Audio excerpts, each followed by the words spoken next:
Pala. Jadi begini. Sebentar Ibu. Pelan-pelan. Boleh nggak? Boleh nggak? Tongsis. Boleh ya. Weh, HP, tongsis, weh. Boleh. Mas, Bu maju lagi, Bu, maju, Bu. HP tongkat, Bu maju lagi, Bu. HP tongkat jangan tinggi-tinggi, Oke, weh. sebentar ya, sebentar. Teman-teman semua, dengar nggak suara saya? Ya, jadi tadi dari DPR menyarankan harus ada jubir. Jubir pimpinan kami tunjuk di depan para DPR adalah Ibu Arumsari. Jadi Ibu Arumsari yang akan menjelaskan pertemuan dengan Komisi 9 hari ini, teman-teman, ya. Monggo Ibu Arumsari. Baik. Ya. Baik, selamat sore rekan-rekan wartawan semua yang terkasih. Pertemuan hari ini adalah pertemuan rutin sebenarnya untuk membahas pagu indikatif tahun 2027. Itu bagian dari proses teknokrasi yang biasa. Nah, mungkin yang tidak biasa pertama adalah karena saya terutama dan Pak Trenggono itu adalah pimpinan baru, jadi kami berkenalan dengan seluruh anggota Komisi 9. Kemudian yang kedua, kami sebenarnya sangat senang karena dari hasil diskusi tadi Ibu langkah-langkah perbaikan yang sedang kami lakukan. Jadi tadi sebenarnya saya menyampaikan bahwa menurut itu proses yang biasa ya, menurut surat dari Kementerian Keuangan dan Kementerian Bappenas untuk 2027 sebenarnya kami itu 2 lihat 499 juta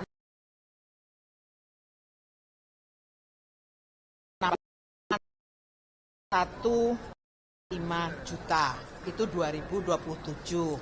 Namun tadi ketika kami sampaikan di dalam 2026 ini kan bulan Juni ya.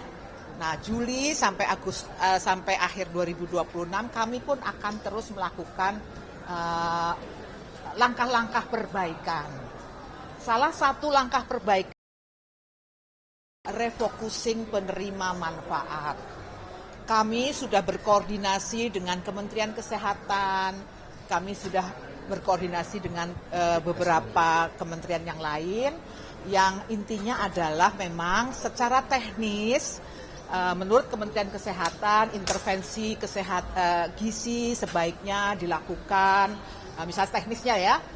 Itu adalah dari usia kandungan sampai dengan 1000 hari pertama usia kelahiran itu volume otak bisa maksimal. Lalu sampai dengan 2 tahun itu nanti ada intervensi gizi, lalu sampai dengan usia selanjutnya. Nah, bentuknya adalah pemenuhan gizi. Nah, hal-hal teknis, tapi mohon maaf nih, mungkin karena saya juga bukan ahli gizi, tapi kami berusaha mendengarkan para pakar yang sudah ada sebenarnya di Kementerian Kesehatan. Dari situlah kami melakukan refocusing penerima manfaat. Nah, beberapa hal sudah kami exercise, namun mungkin secara angka kami belum sampai membahas dengan Kementerian Keuangan, dengan Bappenas. Tapi yang jelas akan ada efisiensi lagi. Kan mungkin diingat ya Pak Purbaya pernah menyampaikan 268. Lalu dari 268 sebenarnya sudah ditaruh sejumlah, mungkin saya lihat ya angkanya ya, takut keliru nih. Sudah ditarik ke RO namanya ya, RO BUN itu, tunggu berapa ya? Sorry nih ya, saya karena baru nih belum hafal. Nah, ke RO BUN itu dan kemudian di RO Direktif itu totalnya sebenarnya adalah totalnya semua 43,89 yang memang sudah dilakukan oleh Kementerian Keuangan. Kita efisienkan lagi. Nah, sementara memang sekali lagi ini belum final karena belum dibahas ya. Nanti tolong ini membahas lah. Kalau kita menggunakan angka-angka penerima manfaat menurut RPJMN, nah itu kami exercise berapa nilainya. Menurut RPJMN 2027 berapa nilainya. Itu sedang kami exercise. Tapi tujuannya adalah bagaimana supaya indikator tujuan intervensi gizi ini tercapai, tetapi penerima manfaatnya lebih fokus gitu. Contoh misalnya lah, contoh gampang. SMA ya mungkin tidak perlu diberikan lagi MBG, apalagi SMA yang mungkin yang uang sakunya anak-anaknya aja udah 100.000, 200.000 gitu ya, mungkin yang high class gitu itu tidak perlu lagi. Nah itu beberapa contoh, itu sudah akan berkurang sekitar 8 juta penerima manfaat. Nah itu yang terus kami exercise, tapi kami tidak menghilangkan esensi dari intervensi gizi yang dilakukan oleh pemerintah. Jadi sekali lagi refocusing ini adalah kami perlukan supaya memang pemberian intervensi pemerintah lebih tepat sasaran, kemudian diikuti otomatis dengan angka anggaran yang semakin turun. Itu yang keluar ke penerima manfaat. Nah, bahwa kemudian dampaknya ada penata ulang dapur, itu kan dampaknya. Nah, tapi bukan itu tujuannya. Kita bicaranya penerima manfaat dulu, baru dampaknya ada dapur dan sebagainya. Kita akan tata ulang, ya.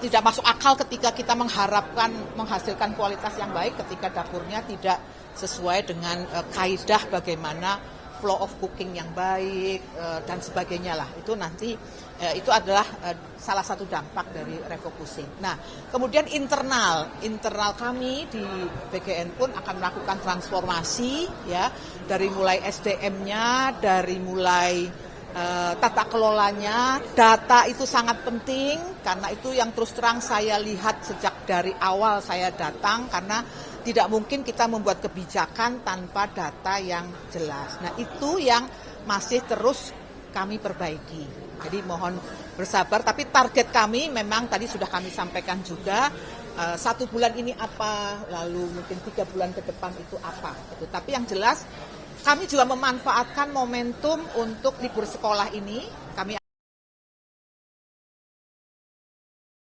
dapur sehingga mudah-mudahan ketika nanti anak-anak sudah masuk sekolah, kita sudah api gitu ya. Kita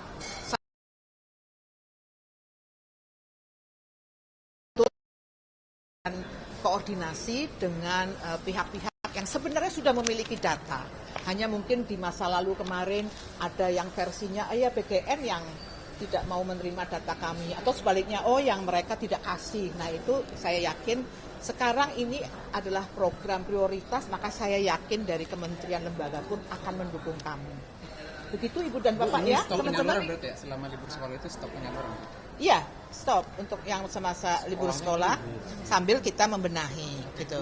Kan tadi evaluasi masuk dari penerima manfaat ya. Ya. Kalau dari SPPG yang kemarin temuannya bocor boros 1 triliun, itu apakah juga akan dievaluasi intensifnya yang Iya. Nanti itu termasuk yang setelah data penerima, kami harapkan nanti insentifnya nggak fix 6 juta semua kan. Sekarang kan diubahlah oleh yang dulu ya, bahwa penerima manfaatnya 1.500 pun insentifnya 6 juta, 500 pun 6 juta, kan yang dulu begitu.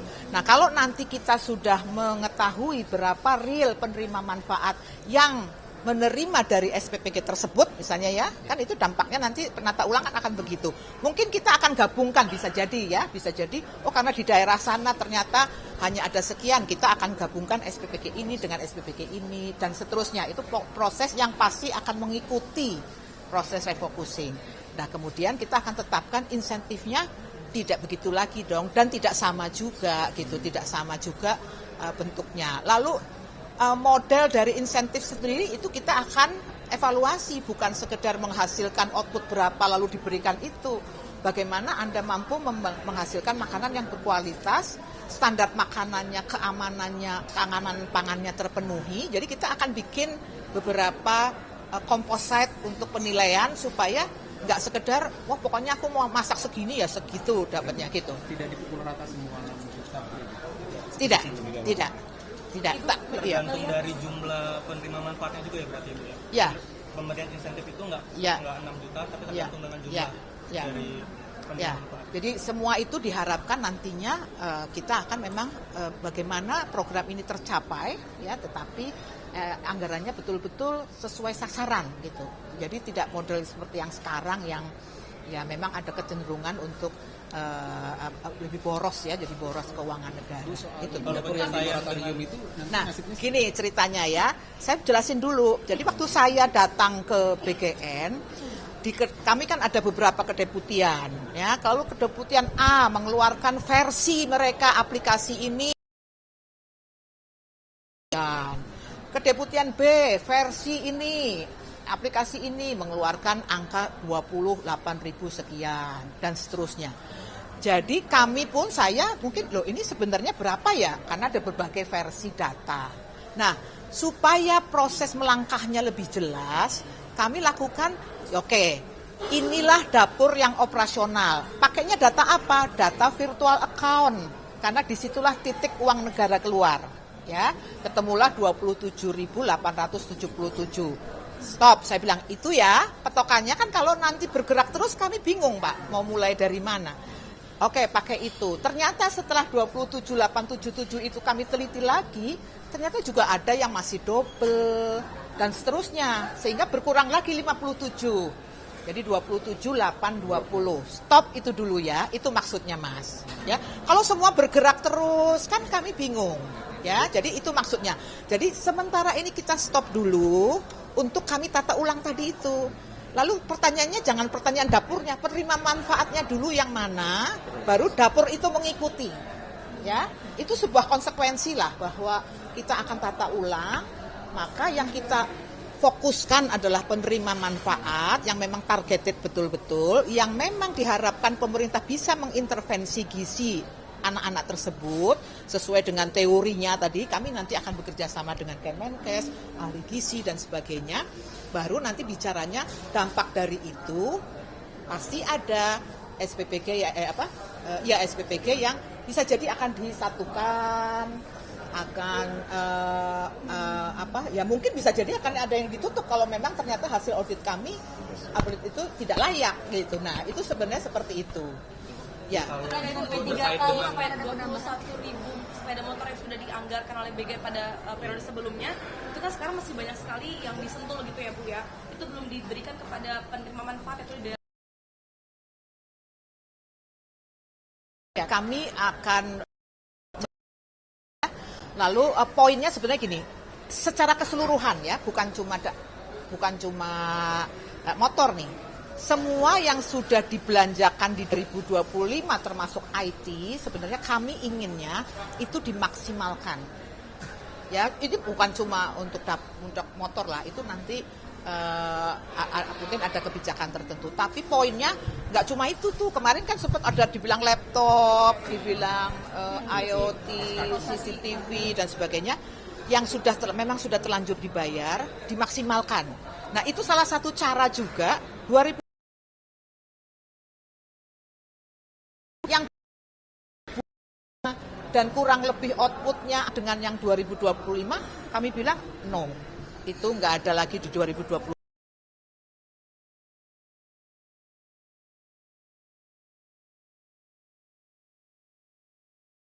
Kalau masih kurang kita lengkapi, itu nanti yang kita tambahkan di 2026. Tapi prinsip secara umum, saya nggak bicara satu-satu si kaos kaki lah, motor lah, apa enggak.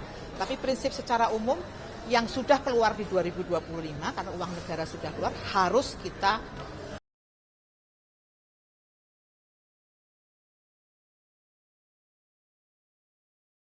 68 kan yang terakhir, ya kemungkinan.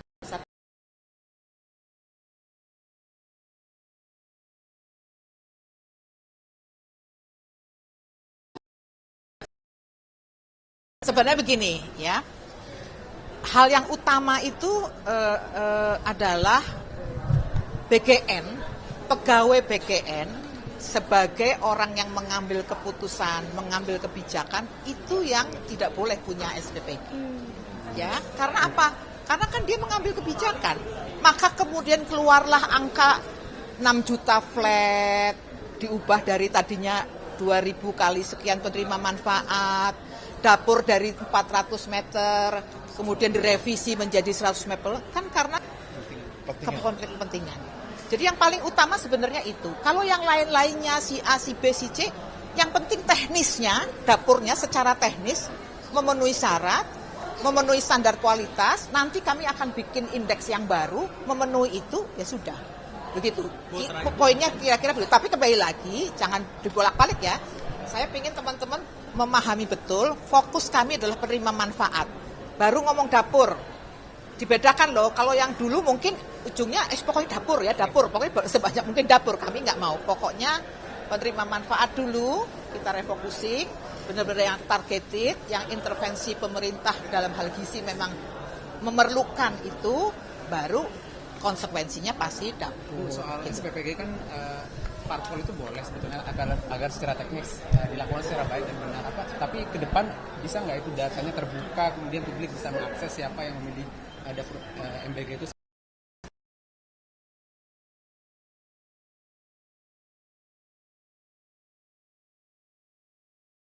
Pokoknya kami ini 2026 ini target penerima. Nanti kami akan membuat bagaimana mungkin proses ini setransparan mungkin, Ibu dan Bapak bisa mengakses, bisa ikut.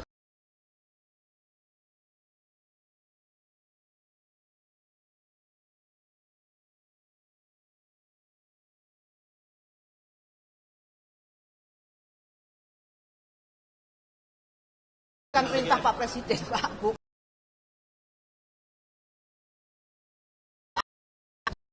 Bahwa masyarakat timur dan sebagainya itu mereka lah. Tapi kalau saya Pak Trenggono ini kan diangkat di perintah Bapak Presiden untuk memperbaiki BGN.